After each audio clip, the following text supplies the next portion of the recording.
heart of Kuala Lumpur.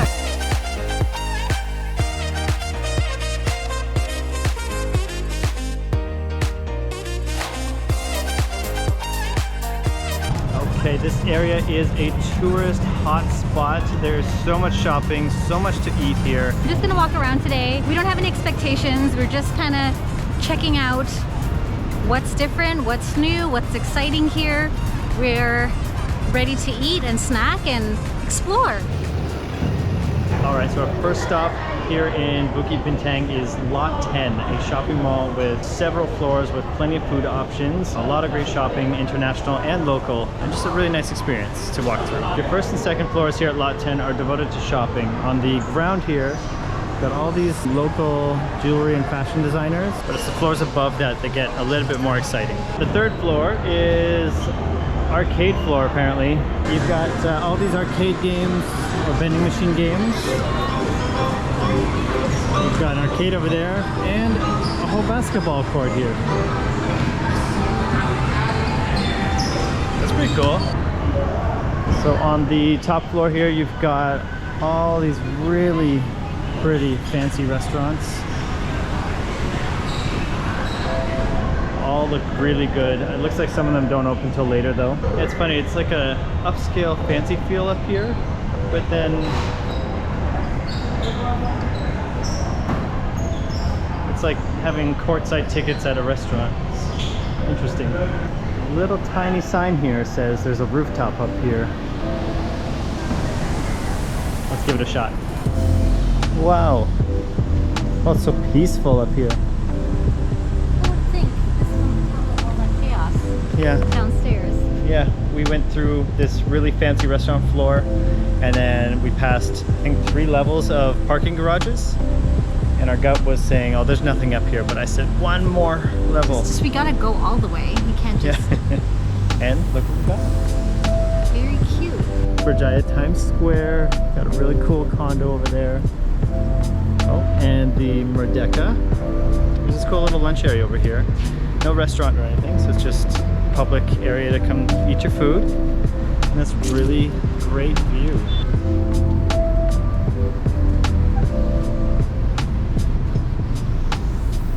And these gigantic leaves. They're called monstera leaves. And they look like monsters. Yeah. Look how big they are. Like, compared to you, that's a big leaf. Wow. And there seems to be people doing little photo shoots everywhere. Yeah. With the big green leaves and foliage as their background, so it seems to be like a little photo shoot spot. So if you're in need for a green, beautiful, luscious background, you can come up here and take some pictures. It's so loud down on the street with the motorbikes and everything, but up here it's just so peaceful, so zen feeling. Back down we go. They also have a Don Don Donki here, which if you've never been to one of these, they're quite an experience. Very overstimulating, a little overwhelming, but mostly just super, super fun. So it's a Japanese grocery store, I guess, or supermarket. It's got all kinds of Japanese themed products. They got fresh sushi, they've got a little restaurant in here. A whole bunch of other things you can only find in Japan, or most often would find in Japan. And the Kit Kat flavors, if I can find them, you'll find more flavors here than you've probably ever seen. This is the kind of thing I like. Domestic grilled tentacles. You can see the grill marks on it. Do I need it? No. Do I want it? Yes.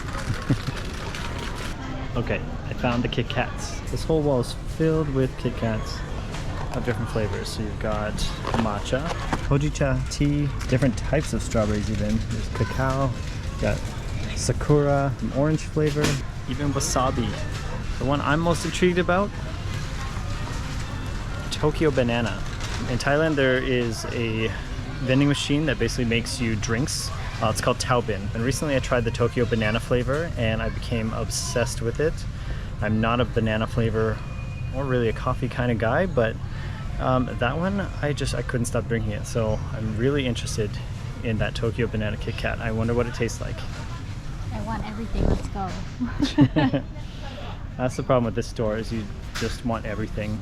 The very, very bottom floor, the basement level, has this really cool food court. It's really interesting down here. It's got such low ceiling height, and it's kind of designed to feel like a hawker stall a little bit. One popular thing to get down here is the Hokkien mee noodle. It's really good. We had it here last time. It's only early lunchtime, so we're not quite ready for that yet. To be honest, it didn't have the same feeling down there as last time we were here about a year and a half ago. So we're gonna keep looking for some more food. But as we exited, now it is pouring rain. Food options are far more limited. So we're gonna see, luckily these malls are all pretty close together. We know of another really good food court near here, but it's a little too rainy to get there just yet. So we'll keep exploring. Even the rabbit is now looking for some cover.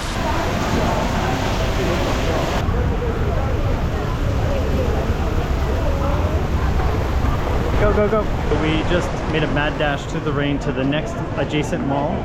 I have no idea what this one's called. I'll have to let you know on the way out, but whoa. What is that? That is cool. I guess it's some kind of anime thing?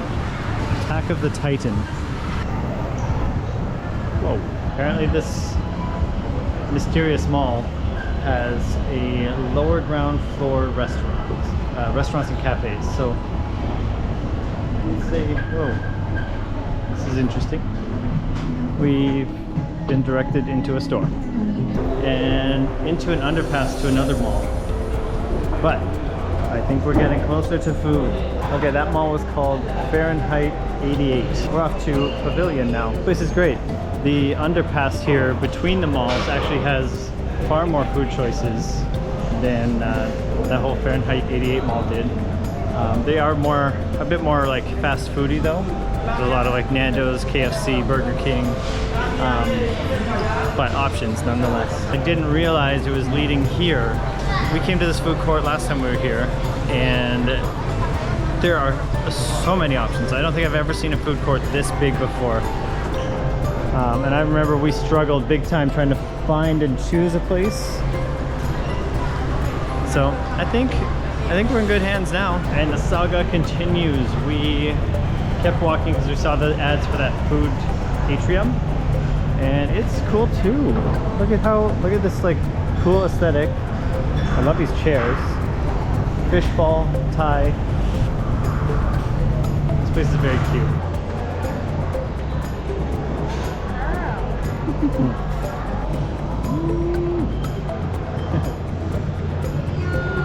This particular dish, which is not Malaysian at all. No, but it's a Taiwanese pork dish, a set. And then we saw the Tesi. We had to get that as well. They got a really cool system here where you order it, you get your number, and they have a screen on the wall that will tell you when your order's ready, but it's for every restaurant in the food court. Very organized, makes sense, rather than you just kind of standing there and waiting. And that sound is when it's ready. So you hear it and you look up at the screen. It's like almost like an airport with your flights and when it's about to board. But yeah, we just saw this dish and we had to have it. We're definitely going to be having a lot of Malaysian food. We have like our top 20 things that we want to eat here that's specific to Malaysia, but we couldn't help it. We love Taiwanese food, but don't worry, there'll be a lot of Malaysian food that we eat. But first, we're going to start with something Malaysian. The Teh C.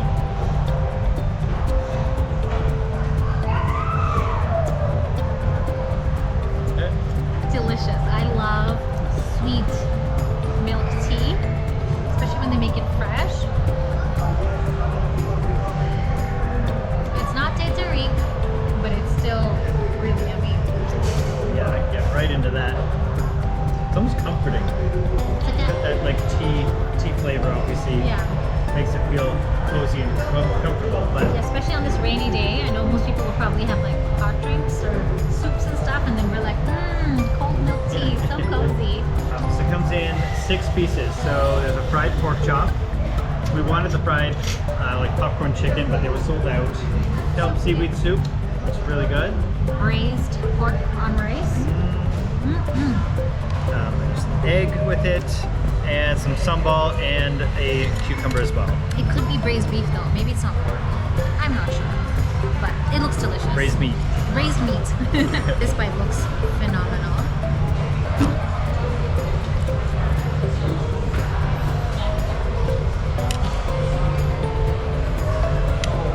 Wow. This is so good.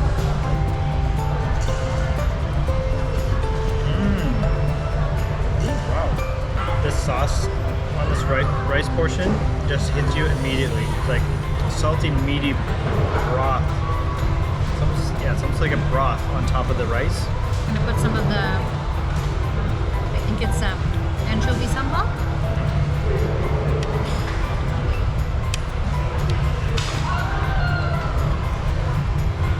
My senses have been awakened. The crispy pork could be crispier, but it's quite juicy.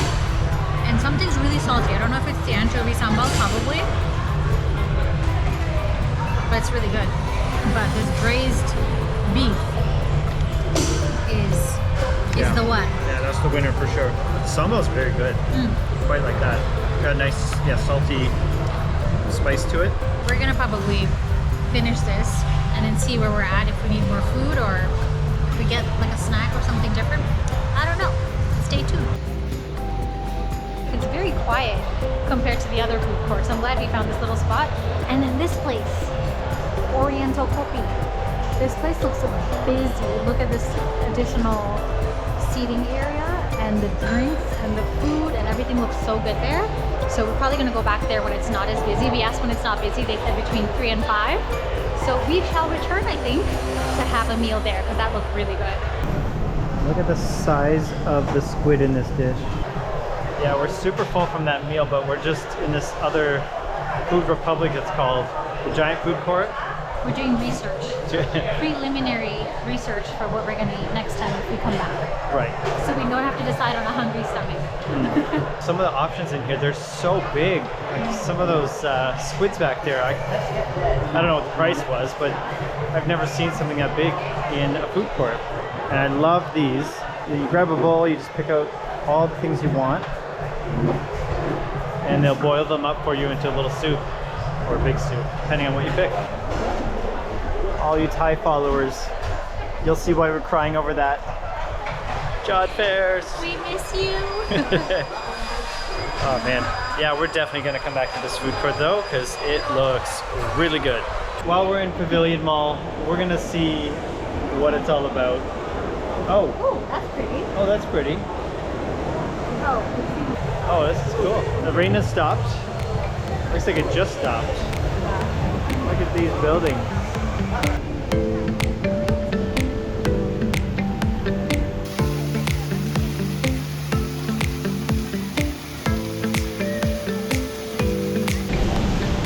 Okay, we got distracted by the fountain. It's a pretty one. A very pretty fountain. But we were supposed to be in there exploring.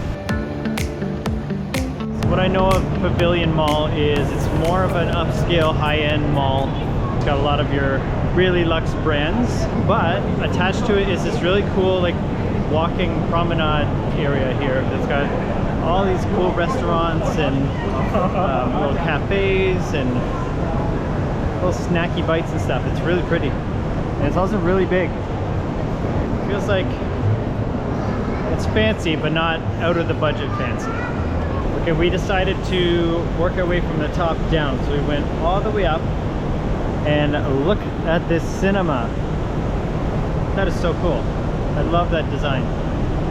And then we got Garfield here eating a whole bunch of food and a big overview of the mall. And there's still one level up that is apparently called the dining loft.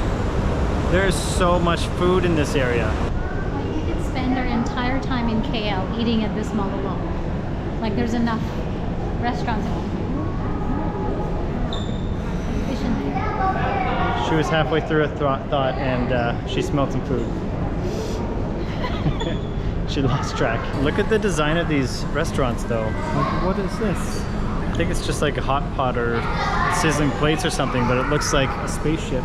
Left the dining lounge. We're now in the main shopping area of the pavilion. Whoa. What a drop. It's a very pretty mall. There's another view of this massive, massive mall. There's more food over there. This one's called Tokyo Street. Way at the end there. This is wild. I need extra stomachs. Yeah. We came here last time we were here, but I don't think we actually explored this mall because we just assumed, wow, it was all just high-end stuff. But it's really fun to explore. It's huge. You will definitely get your steps in if you decide to give this mall a thorough look. Yeah. We're just heading towards Tokyo Street, I noticed. Yeah, we're our bodies just instinctually walk towards the food. No words were exchanged.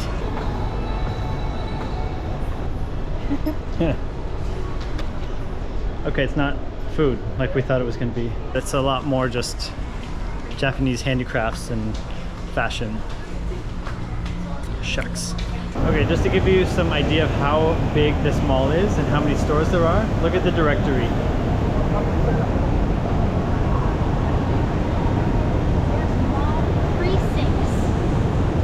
Wow, yeah.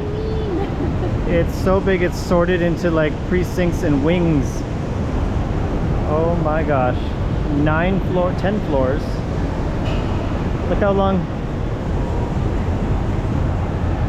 Woo! So impressive. Holy smokes. Yeah. And there's everything in this mall. There's like Daiso, like, you know, like lower end easy shopping things to like fancy shopping and like brand names and all kinds of food courts, like fancy ones, chill ones. There's Five Guys. It's like Literally everyone. It is not a pretentious luxury mall. It's kind of a luxury mall for everyone. But there are wings where it feels more fancy for sure. Yeah. But you don't feel like you don't belong. Like, you know, in some malls you really feel like, oh, like if I don't have a designer bag, I shouldn't be here. But it's not like that at all. I like it. I'm glad we ended up coming in and checking it out, even though that wasn't the plan for the day. Yeah. The rain kind of forced it to be this mall day, but I guess thank you to the rain. Yeah, it was a great day of exploration. We did it. So we went to this place here. It's called Shuyi. It's right in the underpass between the Fahrenheit Mall and the Pavilion Mall. Like I said, it caught our eyes earlier and we went all the way back for it. What'd you get? We ended up getting the brown sugar bubble tea in a large, and it was only 8.90 ringgit, which is a great price. There were other drinks that we wanted to get, but they were sold out. There was a few that we had been looking at, but it's 7 o'clock and they seem to be sold out of a few, so at least we know it's popular. We'll try it next time, but this is a classic. You can't go wrong. I'm not mad about it. Long awaited.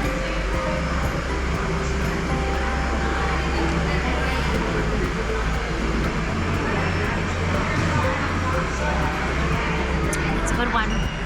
The teas here so far have been fairly delicate, but they're really yummy. It's like the tea we had earlier, but with like chewy, really yummy boba in it.